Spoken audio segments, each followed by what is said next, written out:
रुधिर वाहिनी क्या होती है? रुधिर वाहिनी आपने देखा होगा कि हमारे शरीर में बहुत सारी नलियां होती हैं। कुछ दिखती हैं और कुछ नहीं दिखती हैं। हमको जब चोट लग जाती है तो ब्लड निकलने लगता है। आखिर ये ब्लड कहाँ बहता है? ये ब्लड पतली पतली नलियों में बहता है। उन नलियों को हम रुधिर वाहिनियां कहते हैं। रुधिर वाहिनियां कुछ नलिका रक्त को ले जाने का कार्य करती हैं, यानी हृदय से कुछ नलियां हृदय से रक्त को पूरे शरीर में ले जाती हैं, तो कुछ पूरे शरीर से रक्त को इकट्ठा करके हृदय में लाती हैं। दो प्रकार की नलियां, दो प्रकार की रुधिर वाहिनियां होती हैं। एक होती है धमनी।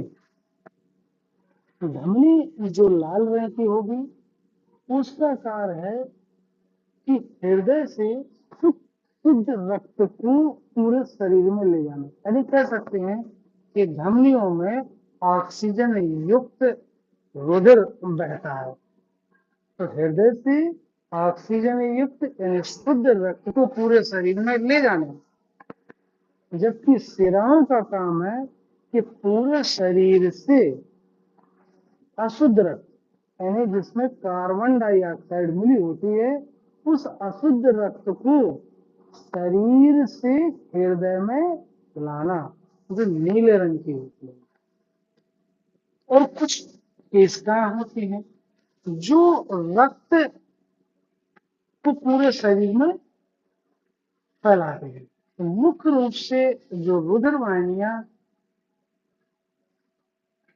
धमनी और शिराएं हैं।